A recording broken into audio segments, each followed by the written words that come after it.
Voy a dibujar una línea y ahora quiero dividirla en varios vectores. En realidad no es que la vaya a dividir en vectores, sino que es una herramienta auxiliar en la que AutoCAD me va a dibujar un punto por cada división, para que yo pueda utilizarlos después como enlaces para seguir dibujando a partir de ahí con los parámetros de referencia a objetos. Vengo aquí, dividir, selecciono el objeto y me va a pedir en cuántos segmentos iguales quiero dividirlo. Pues le voy a decir que quiero 4. Pues ya tengo 4 vectores. A partir de aquí yo podría seguir dibujando y quiero ahora seleccionar este punto. Para poder trabajar con estos puntos deberemos ir a la referencia a objetos. Bueno, la forma más rápida de hacerlo es seleccionar control a la vez que hago clic derecho. Y ahora tengo dos formas de dar referencia a objetos. Pues puedo hacerlo bien con esta selección rápida, es decir, que solo va a tener efecto en el siguiente clic o dibujo que haga, o yéndome a los parámetros de referencia a objetos para dejarlos preestablecidos en el dibujo. Vamos, por ejemplo, para que veas la diferencia, voy a decirle que quiero marcar el punto.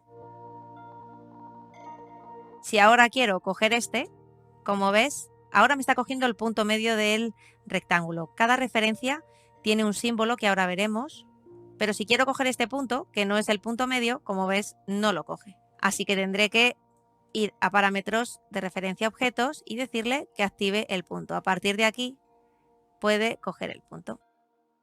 Mira, aquí está cogiendo punto final de la línea. Si le doy al tabulador, va a ir cambiando qué referencia está cogiendo. Ahora está cogiendo el punto, ahora está cogiendo la intersección. Cuando tengas varias referencias, puedes cambiar cuál es la que quieres que coja dándole al tabulador.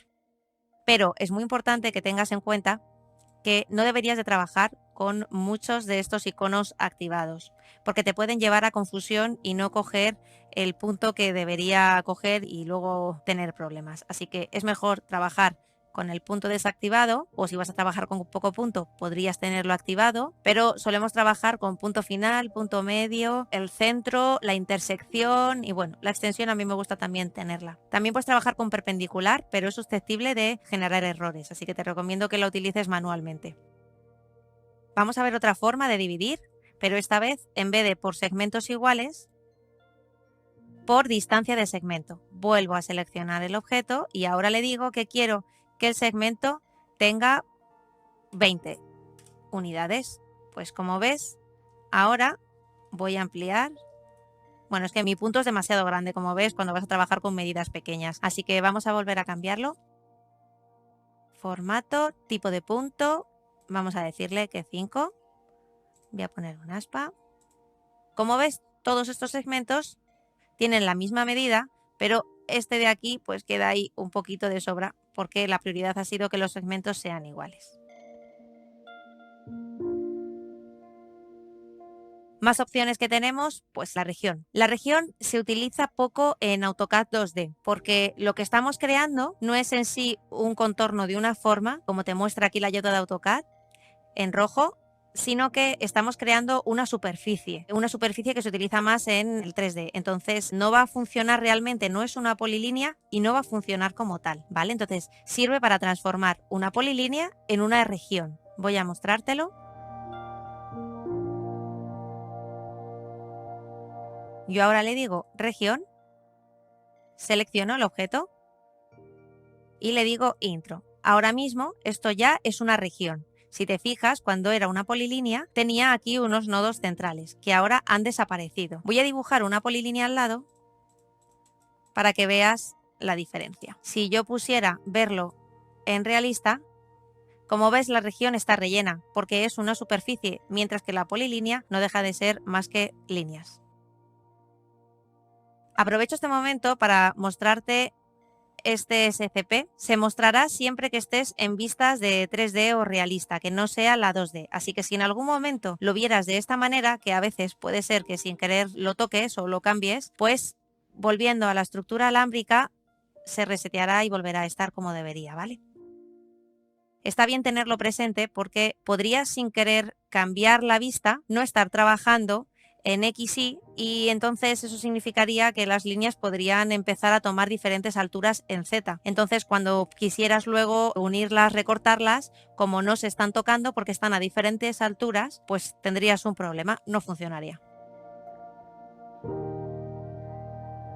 Quiero explicarte ahora lo que es el contorno, porque es una herramienta muy parecida a la región, pero que es la que realmente se utiliza en 2D. El contorno lo tenemos aquí, herramienta contorno. Primeramente, antes de utilizarlo, voy a crear unas formas. Vamos a ver. Voy a dibujar un rectángulo y voy a dibujar un círculo, por ejemplo, aquí. Y otro rectángulo que podría venir aquí. Si yo ahora quisiera seleccionar o crear un contorno de este espacio, podría hacerlo manualmente con una polilínea.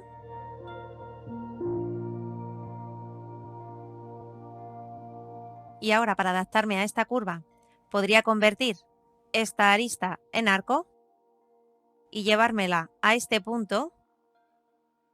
De esa forma ya tendría el contorno, pero a veces que ese contorno va a ser más complicado. Aparte, también con la herramienta contorno podemos hacerlo de forma más rápida. Vamos a contorno, le decimos que designe el punto, damos intro y ya tendríamos el contorno creado. Este contorno es una polilínea, de modo que yo podría seguir editándolo como necesitara. Entre las opciones que nos da la herramienta contorno, podemos elegir que lo convierta en una polilínea o en una región desde esta misma herramienta, ¿vale? Por defecto, pues siempre vamos a trabajar con polilínea porque si no estaríamos seleccionando una región. ¿Qué puede ocurrir cuando vayas a hacer un contorno que no está cerrado? Pues muchas veces tienes varias líneas. Tengo aquí una polilínea.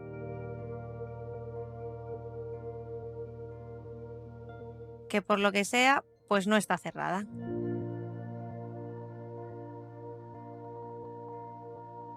Le voy a decir contorno, voy a seleccionarlo y me va a decir que no puede determinar un contorno cerrado. Es posible que si trabajas en un fichero que esté muy lleno de objetos, se bloquee un poco el ordenador o que incluso AutoCAD pueda cerrarse. De modo que te recomiendo que antes de utilizar esta herramienta contorno en una forma que no tienes muy claro si podría funcionar, le des a guardar. Muy importante, que no lo he dicho hasta ahora, cada ratito deberías guardar manualmente. Te lo recomiendo para evitarte disgustos posteriores.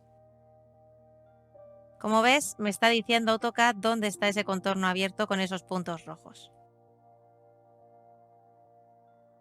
A veces, aunque ese contorno esté abierto, cuando es muy pequeñito, vamos a ver si me sale ahora. Si yo hago un contorno y no está cerrado, voy a quitar la referencia a objetos con el F3 para hacer libremente la línea donde yo quiera. Hay veces que si el contorno no está cerrado y yo estoy muy alejada, puede funcionar que lo coja. Como ves, ahora sí lo ha creado, así que es un pequeño truquito para cuando trabajas con líneas que aparentemente tú crees que están cerradas y no lo están, pues si te alejas y vuelves a intentarlo, muchas veces funciona. Para continuar con las herramientas, vamos a ver la cobertura, una herramienta tremendamente útil.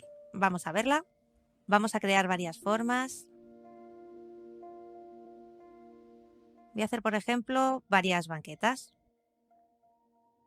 En la siguiente lección veremos todas estas herramientas de copia que estás viendo. Bueno, y ahora resulta que yo voy a dibujar un rectángulo y esta es mi mesa, pero no quiero que se vean las banquetas debajo, de modo que puedo crear una cobertura. La única limitación que debes de tener en cuenta de la cobertura es que solo traza líneas rectas y no hace curvas, ¿vale? Cojo cobertura y ahora puedo hacerlo de dos maneras. Puedo crear yo el marco. Voy a activar F3, que es la referencia a objetos, para poder seleccionarlos. Intro. Y como ves, todo lo que hay debajo ya no se ve, pero sigue estando, es decir, no he recortado nada. Al crear un marco, la polilínea que había debajo no se ha eliminado. Bueno, vamos a hacerlo ahora de la otra manera. Puedo decirle cobertura y voy a decirle que coja alguna polilínea existente, esta. Y ahora me va a preguntar si quiero borrarla o si quiero mantenerla. Si le digo que sí la borre, pues esta polilínea se habrá convertido en la cobertura, ya no habrá ninguna debajo. Tenemos varias formas de trabajar con estas coberturas. Hay veces que no queremos que se vea algo, pues porque por cualquier cuestión puede ser que yo tenga varios objetos y ahora yo quiero crear una polilínea que tape un área, porque voy a poner una nota, por lo que fuera, y entonces quiero que todo este espacio se vea en blanco en mi presentación, que no se vea lo que hay debajo, pero tampoco quiero que se vea este contorno. Bueno, tenemos varias formas de configurar cómo se van a ver estas coberturas yendo a inserción, a variar marcos. Desde aquí yo puedo decirle que lo oculte, puedo decirle muéstramelo y trázalo, puedo decirle muéstralo pero no lo traces, y luego pues la primera, que era al ocultar, ni se ve ni se imprime. ¿Ves? Ten en cuenta que esta cobertura no habrá desaparecido. Siempre está efectiva, o sea, siempre está funcionando la cobertura. Esta herramienta no sirve para eliminarla o para ocultarla. Lo único que está haciendo es configurar que se vea o no el perímetro y que se imprima.